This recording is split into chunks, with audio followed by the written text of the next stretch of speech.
Macam Ronaldo lah. Ronaldo Apa Dia selalu donate darah kan? ya ke? Okay, teruskan.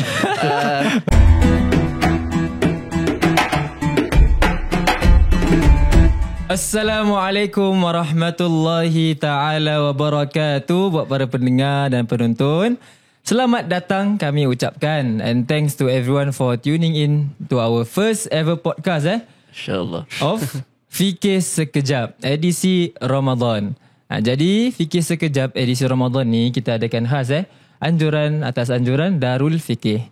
So basically this is Darul Fikir punya initiative kan, untuk organize to easily kita dapat reach out lah to everyone dan to explore and learn about hukum-hukum yang berkaitan dengan Ramadan. Sure. Kan. Jadi memang kita bila Ramadan ni banyak pertanyaan kita tak tahu.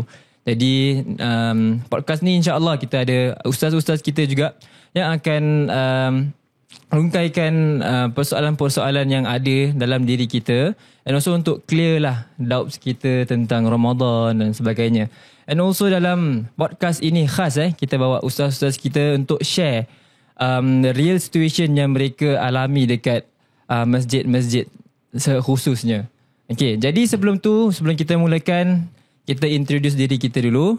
Nama saya Zikri Hakim, and also dalam setiap episod kita akan bawa special guest ataupun special ustaz. Jadi saya perkenalkan, sebelah saya ini adalah Ustaz Haider. Assalamualaikum warahmatullahi wabarakatuh. Waalaikumsalam. Jadi di sebelah Ustaz Haider kita ada ustaz yang sangat special, Ustaz Khairil Amri.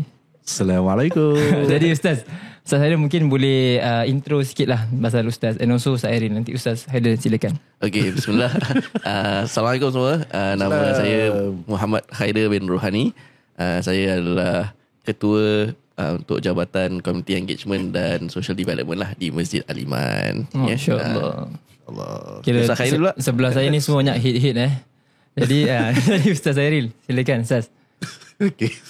Saya Ustaz Khairil Amri bin Abdul Hamid. Saya selaku Ketua Pembelajaran Islam di Masjid Al-Iman. Masya-Allah. Jadi saya pun merupakan anggota baru lah Kira masih newbie lagi Jadi memang saya banyak lagi belajar dengan Ustaz Khairil, Ustaz Haider dan sebagainya. And also saya bawa khas buat para penonton and viewers kita untuk kita menimba ilmu and also manfaatkan masa kita during Ramadan, insya-Allah.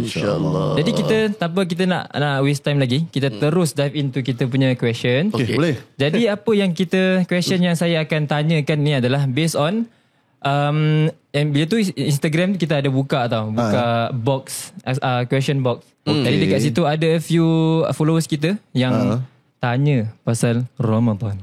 Mana ada followers Masjid Al-Iman. Jadi mungkin ada soalan dia, macam ada yang susah, ada yang senang. Jadi to start off, mungkin Ustaz nak yang susah ke yang senang dulu? Saya yang senang, Ustaz Haider yang susah. Saya yang senang lah. Senang sajalah orang cakap. Okey lah, kalau gitu kita mula dengan yang senang lah. Jadi first soalan yang saya dapat daripada kita punya followers adalah kalau kita tak qada puasa, kita kena bayar fidyah ke tidak?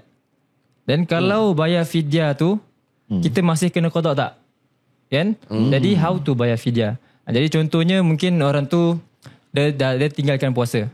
Kemudiannya dia tak dapat nak bayar puasa ataupun qada puasanya dalam masa itu, dah masuk bulan Ramadan. Jadi adakah dia perlu qada sahaja ataupun dia kena bayar fidyah? Jadi terangkan Ustaz Haider. Okeylah, saya mula dulu lah. Boleh. Okey, insya-Allah. Untuk orang yang meninggalkan puasa, maksudnya ambil contoh lah, dia tinggalkan puasa pada tahun lalu. Jadi maksudnya untuk tahun dia nak masuk dalam bulan Ramadan yang tahun ini, dia masih ada masa untuk qada.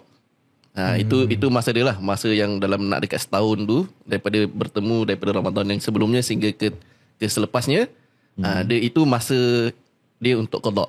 Tetapi kalau dia tertinggal, letaklah ambil contoh kan, kadang-kadang kita tahu ibu-ibu ataupun yang muslimah lah selalunya kan, yang mereka mungkin dalam keadaan yang uzur, mungkin dah tengah nak qada puasa tu dia uzur, lalu dah bertemu dengan bulan Ramadan. Jadi dia nak kena bayar fidyah. Uzur tu uzur tua uzur Berumur yang atau uzur haid? Yang haid lah, yang dalam keadaan haid, kan? Selalu macam itu kan. So dia tertinggal mungkin ambil contoh 2 hari, maksudnya dah masuk bulan Ramadan tu 2 hari tu dia nak kena bayar fidyah. Jadi macam itulah. Jadi kalau kita tak bayar atau kita tak qada puasa tu on the following year tu, Yes. dan kita dah masuk bulan Ramadan yang baru, dari itu yang menyebabkan kita kena Bayar. denda lah. So kau macam denda, so kita kena bayar fidyah lah. Betul. Tapi kita tak kena qada ke tak? Bila kita dah bayar fidyah tu, kita dah settle lah kita punya hutang tu. Tu kalau dia dah bayar fidyah, dia masih kena qada lah sebab dia masih ada kemampuan. Okay. Macam gitu. Jadi kena fidyah and also kena qada jugalah. Betul. Okay, betul. Jadi kalau tadi Ustaz Hairi dah ada cakap pasal uzur yang haid ataupun uzur yang betul-betul dah tak boleh puasa kan. Jadi kalau gitu macam mana Ustaz? Kalau dah tak boleh puasa, tetap kena puasa ataupun kena fidyah ke, kena kali ganda ke apa? Mungkin untuk menambahkan lagi apa yang Ustaz Haider terangkan tadi, kita kena bawa kepada beberapa situasi lah. Sebab mungkin kita punya viewers, kita punya apa kata orang tu yang melihat ni mungkin ada situasi yang dalam keadaan yang berbeza. Ada mereka yang mereka memang sihat, kemudian jatuh demam, jatuh sakit yang tidak mengizinkan mereka untuk berpuasa pada bulan tersebut. Jadi letaklah contoh dia ponteng 2 hari, maka ke atas dia adalah untuk mengqada puasa tersebut sebelum bertemu Ramadan yang baru. Okay, qada. Jadi maknanya dia kena qada lah. Tapi kalau dalam tempoh yang ada pun dia tak qada sampai dia dah bertemu dengan Ramadan yang baru, ke atas orang tersebut fidyah dan juga qada. Sebab dia memiliki kesihatan untuk berpuasa. Okay, so ni situasi pertama.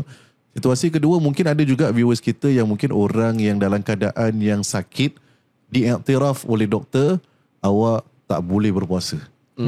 Awak kerana kesihatan, awak dilarang untuk berpuasa lah.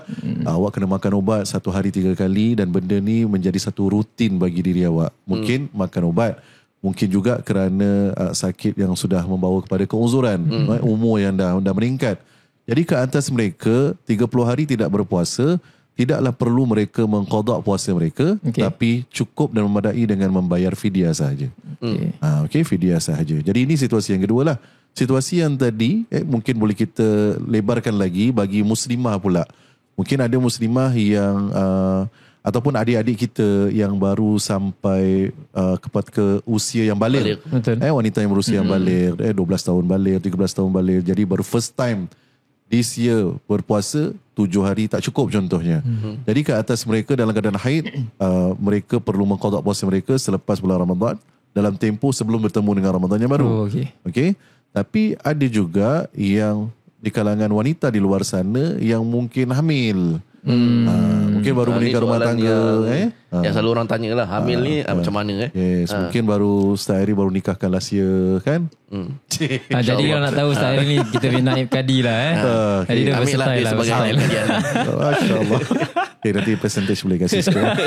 Jadi kalau sekiranya mereka dalam keadaan yang hamil, so dalam keadaan mereka 1 bulan Ramadan tu, so kalau sekiranya dalam situasi yang mereka tak boleh berpuasa, disebabkan kerana diri dia rasa diri dia pening, diri dia mabuk, mungkin ada orang kandung yang dalam keadaan sedemikian, maka dia membatalkan puasa. Memadai baginya untuk mengqada puasa selepas dia sihat.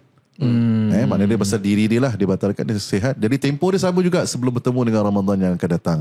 Tapi kalau dia membatalkan puasa, biasanya contoh anak ataupun dalam kandungan janin tu dah dimasuki roh, dan kemudian dia kata orang tu rasalah bunyi, biasanya dia rasa every 2 hours ada tendangan, kan, dan sebagainya kan.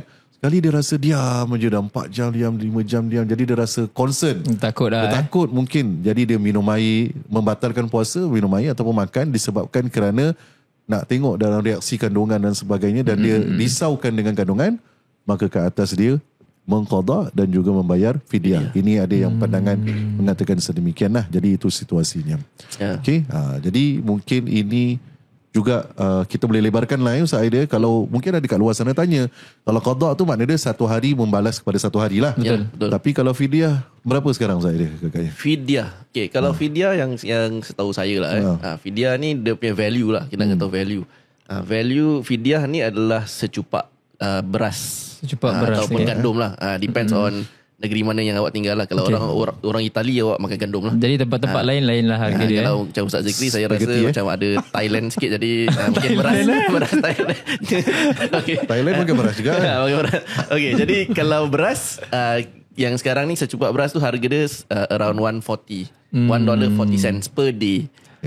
Jadi satu hari $1.40. Yes. So kalau kita contoh 2 hari times 2 lah. Yes, Times tu lah. $2.80 lah. Quick maths. Tapi kalau kita fikir dari sekarang tambahan, kalau kita fikir dari sudut logik macam dekat negara kita ni bagi mereka kat luar sana yang nak bayar fidyah, boleh hadir ke masjid Al-Iman contohnya di kaunter, dan kemudian boleh keluarkanlah, letaklah 3 hari 4 hari tak puasa, $1.40 kali kepada 4 dan sebagainya. Tapi mungkin ada kata, Ustaz, kalau saya nak bagi $2 satu hari, boleh tak jadi $2 kali 4? Boleh, tak ada masalah. Betul. Tapi still $1.40 itu adalah fidyah, yang 60% itu dinamakan sebagai sedekah. Betul. Jadi boleh dibayarlah, InsyaAllah. Okay? InsyaAllah. Okay, thank you. Thanks Ustaz Haidin dan Ustaz Khairil atas pencerahannya. Jadi dah habis Jadi dah kita ada lagi soalan. Sekejap, fix sekejap. Fix sekejap ni dia tak berapa sekejap lah kan? Sebab dia ni khas special untuk kita punya viewers, untuk timba ilmu yang so tahulah pasal soalan-soalan ni. Jadi kita teruskan. Ada juga orang yang tanya, siapa nama dia? Nama dia tak boleh bilang lah. Kita tak boleh bilang lah. Nanti orang tu malu. Okay. Jadi second ni mungkin senang sikit lah. Apakah hukum donate darah bila waktu puasa? Kalau kita nak sumbang duit tu memang dialu-alukan lah kan. Tapi kalau nak donate darah ni, boleh ke tak? Dia akan batalkan puasa kita ataupun tidak? Okay. Silakan Ustaz. Persoalan dia, kenapa dia nak donate darah time Ramadan? Kenapa bukan luar bulan Ramadan? Time Ramadan lah yang dia nak buat selalu Mungkin tiba-tiba je. Tiba-tiba dia rasa macam, ataupun ada orang yang macam ataupun dia memang tiap 2 bulan 3 bulan every month dia macam benda tu dah jadi rutin lah untuk dia. Faham. Mungkin lah macam Ronaldo lah. Ronaldo apa selalu donate darah kan? Ya ke? Okay, teruskan. Okay, sebenarnya kalau kita tengok ibadah puasa ni, dia ada dia punya, orang tu kata tu dia punya rukunnya, benda-benda yang kita nak kena buat, benda-benda yang kita nak kena tinggalkan. Lalu ada benda-benda yang dinamakan sebagai mubtilatus saum, ataupun perkara-perkara yang membatalkan puasa. Kalau kita lihat daripada senarai perkara-perkara yang membatalkan puasa, derma darah tidak membatalkan puasa lah. Tidak membatalkan puasa. Sebab dia tak ada kena-mengena lah dengan benda yang masuk dalam rongga ke, ataupun makan dan minum dengan sengaja ke. Adalah benda-benda yang disebutkan. Cuma yang itulah yang kita katakan, bulan Ramadan ni adalah bulan yang mana kita berpuasa. Puasa ni dia perlukan kepada tenaga. Betul. Kan? Kalau kita mungkin kurang sahurnya ke, ataupun kita tak siapkan diri kita betul-betul, nanti kualiti puasa kita tu terjejas. Jadi untuk mereka yang memang kalau tak pernah untuk buat derma darah, saya sarankan, bukan saya cakap tak boleh, saya sarankan buat pada waktu luar bulan Ramadan. Kalau untuk yang dah biasa, saya rasa tak ada masalah lah kalau dia tak menjejas kualiti ibadah puasa beliau. Okay, faham. Kira kita kena tahulah diri kita apa, masing-masing semua tahu diri kita macam mana. Jadi kalau kita capable untuk buat benda tu, and benda tu tak menjejaskan ibadah puasa kita, maka kita boleh teruskan. Tetapi kalau benda tu kita boleh elak, jadi kita elakkanlah untuk kita maximize kita punya amalan during kita yang Ramadan. Betul Ustaz? Dia pun boleh kita panjangkan kepada, bukan aja kita rasa diri kita juga kena minta pandangan daripada pakar, seperti doktor. Kalau kita nak ambil darah tu, kita tanya dengan doktor lah, kalau sekiranya aku ambil ni agak-agak ia melemahkan tak? Sebab doktor mungkin akan tanya tadi kau makan ke tak. Betul. Kan apa makanan yang kau ambil dan sebagainya. Jadi kalau dia kata ni kalau kau ambil dalam berapa liter darah dan sebagainya, ml ke kan, maka dia akan melemahkan, is good untuk elakkan lah. Tambahan daripada apa yang Ustaz Aida sampaikan, mungkin selain daripada derma darah, mungkin ada juga yang di kalangan kita yang mungkin kerap mengamalkan sunnah berbekam. Betul. Jadi itu yang lagi relevan lah orang kata. So walaupun dibenarkan, tapi dalam masa yang sama pun juga dianjurkan oleh para ulama untuk kita buat perkara tersebut di luar daripada berpuasa. Okay. So alternatif dia lepas maghrib lah atau malam lah kan. Kalau kita nak buat itu lebih baik lah. Ya, betul. Yang penting dia tak menjejaskan ibadah puasa kita. Kita Betul. dapat tunaikan apa yang sepatutnya. Betul. Kalau boleh elak, kita elak lah. Alright. Okay. Thank you Ustaz. Jadi memang dia kira memang dia cukup and padat lah dia punya answer. And also mungkin ni last lah. Lepas ni last question yang saya dapat. Oh, okay. Tengok sekejap Okay. Jadi soalannya berbunyi. Apakah hukum bersetubuh suami isteri sewaktu Ramadan? Maksudnya waktu Ramadan tu lah, bukan kira bila tengah puasa. Bila tengah puasa tu mungkin lah, bila tengah puasa tu dia bersetubuh suami isteri. Jadi apakah dia punya hukum, ataupun dia kena bayar kafarah ke? Jadi apa tu kafarah? Mungkin Ustaz boleh jelaskan lah. Silakan Ustaz. Apa? Saya? Okay. Ustaz Hairil lah. Ini sebab Ustaz Hairil Susah pakar. Dia naik kadi kan. Dia banyak deal dengan orang yang dah berumah tangga. Jadi mungkin soalan ni ramai yang tak pernah bertanyakan dia. Soalan dia adalah kepada korang semua. Tak ada waktu lain ke? Waktu malam kan boleh. Waktu malam kan boleh. Uhillan lakum lailatus siyam kan. Rafatila disaikum. Dihalalkan malam-malam. Okay. So seandainya lah mungkin kita tak tahu, kita tak mengerti Jadi kalau mengikut dalam riwayat Sayyidatina Aisyah radhiyallahu anha dalam penerangannya, bahawasanya Rasulullah SAW pada siang hari Ramadan Nabi juga bergurau dengan Sayyidina Aisyah. Nabi juga mencium Sayyidina Aisyah bercumbu-cumbuan. Tetapi kata Sayyidina Aisyah, Rasulullah adalah seorang yang hebat, dapat menahan nafsunya. Maknanya dia pasal persoalannya adalah boleh tak kita bermesraan, tapi kalau gitu suami isteri kena jauh-jauh ke? Kemesraan tu masih lagi boleh dilakukan. Keintiman bersama tu boleh. Cuma kena tanya diri kita lah. Kalau kita start muqaddimah dia sehingga membawa kepada bersama, bersetubuh ataupun berjima, maka lebih baik menghindarkan itu yang terbaik. Jadi Sayyidina Aisyah mengatakan Rasulullah bercumbu-cumbuan dan Nabi SAW pun kata orang tu mendekati Sayyidina Aisyah. Tapi Sayyidina Aisyah bertanya, adakah seseorang yang dapat menahan nafsunya lebih hebat daripada Rasulullah SAW? So itu persoalan pertama lah yang kita tanyalah. So kalau seandainya dari sudut hukum pula bercumbuan dan sebagainya dibenarkan. Cuma kalau kita tak boleh kawal, it's good untuk elakkan. Tapi kalau perkara tersebut terjadi sehingga mereka berjima, okay? So ada dua mungkin penerangan dari sudut ilmu fiqh yang kita kena ambil perhatian lah. Kalau sehingga mengeluarkan air mazi for example, ulama mengatakan ia tidak membatalkan puasa. Tapi kalau sehingga mengeluarkan air mani, maka puasa itu akan terbatal dan juga boleh dikenakan, kalau dah bersama, boleh dikenakan hukum kafarah. Maknanya denda. Kafarah. Jadi mungkin Ustaz Aidil boleh teruskan dengan kafarah. Bagaimana kafarah pula? Yalah, so denda dia kalau orang cakap tu bersetubuh lah di waktu siang hari dalam bulan Ramadan ketika berpuasa, denda dia yang pertamanya berat. Dia tak macam yang tadi kita katakan macam fidyah kan, fidyah $1.40 per day. Tu easy lah kan.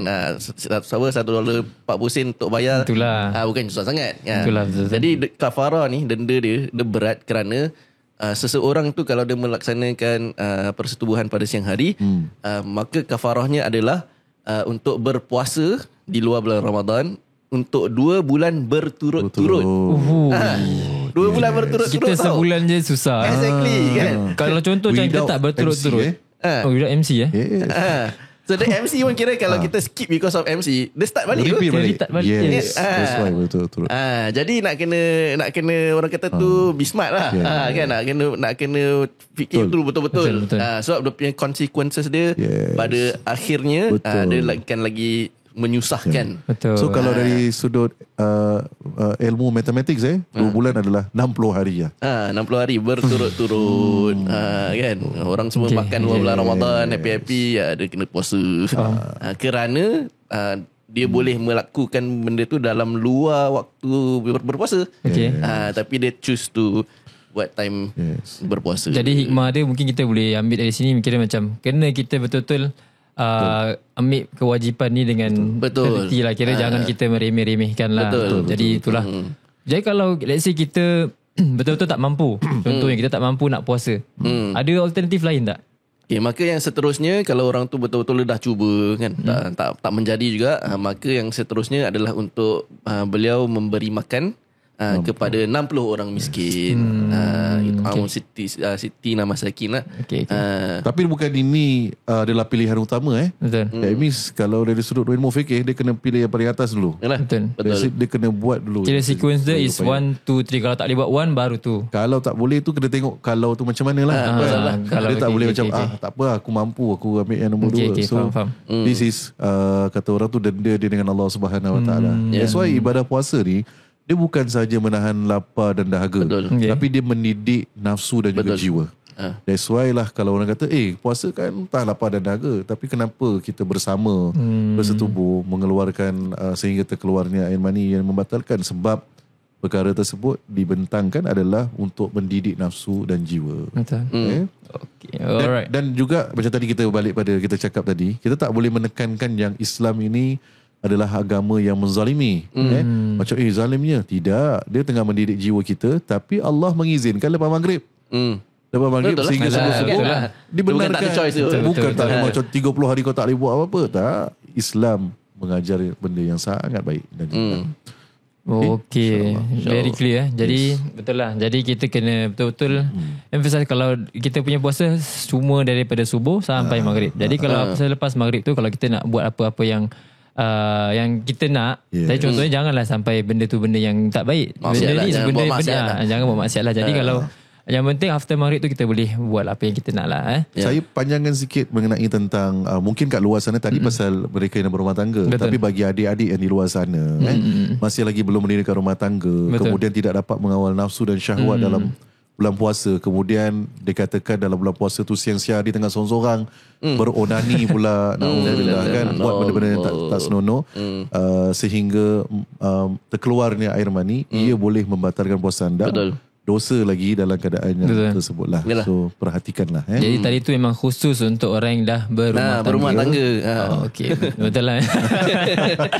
Jangan fikir-fikir. Betul.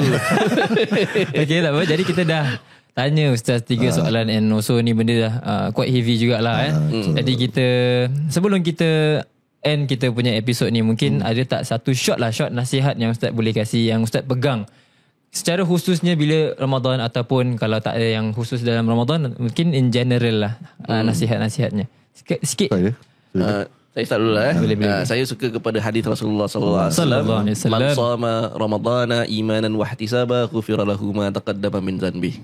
Maksudnya barang siapa yang berpuasa dalam bulan Ramadan dengan penuh keimanan dan dengan penuh pengharapan akan ganjarannya, maka Allah Subhanahu wa taala akan ampunkan dosa-dosa kita. Jadi kita doalah semoga Allah SWT ampunkan dosa kita melalui ibadah berpuasa. Amin ya rabbal alamin. Ustaz Hairin, macam mana? Pada saya, bila kita diberikan usia yang panjang, kesihatan yang baik, bertemu dalam bulan Ramadan, raikanlah dia. Kerana ada para ulama menyatakan mereka mempersiapkan diri sebelum Ramadan 10 bulan sebelum Ramadan. Maknanya dia bila dah habis Syawal tu, dah masuk bulan yang selanjutnya, bulan Zulkaidah, mereka dah siapkan diri untuk Ramadan. Artinya mereka sangat-sangat rindu untuk bertemu dengan Ramadan. So bila kita bertemu dengan Ramadan, perbanyakkan amalan dan ibadah. Dan bulan ibadah puasa ni, dia punya nikmat dia apa? Sebab kata Nabi SAW, puasa ini Allah SWT yang akan memberikan ganjaran dan pahala. Betul. Maknanya ganjaran pahala ni bukan kita kata solat tu Allah tak bagi ganjaran, zakat tak bagi ganjaran, tapi puasa ni Allah yang akan bagi point ataupun bagi darjat kepada seseorang. Artinya mungkin saya punya berpuasa dengan Ustaz Haidir punya puasa mungkin tidak akan sama. Betul. Mungkin saya punya puasa kerana ada perbuatan yang silap dan salah saya buat, jadi dikurangkan. Tapi Ustaz Haidir punya mungkin ibadah dia lebih, jadi ditinggikan. Jadi sebab tu kata Allah, puasa ni untuk aku. Kenapa kau tak makan? Bukan pasal kau nak diet untuk diri kau. Kenapa kau tak makan? Bukan pasal makanan tu tak sedap.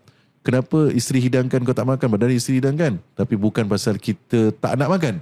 tapi disebabkan kita menghalang diri kita melakukan makan minum kerana Allah SWT. Jadi kerana kita buat kerana Allah, Allah akan berikan darjat seberapa kuat kita buat, seberapa tinggi mana yang Allah SWT akan bagi. Masya Allah. Okay, jadi syukran sangat. Thank you so much to Ustaz Haider and also Ustaz Ustaz Khairil Amri Naib Kadi kita. Jadi insyaAllah kita akan kembali lagi dalam episod yang seterusnya, hanya dalam Fikir Sekejap edisi Ramadan. Sekian. Walau sekejap, kira masih ya. Walau sekejap. Harapnya bermanfaat. Hanya dalam Fikir Sekejap. Assalamualaikum warahmatullahi wabarakatuh.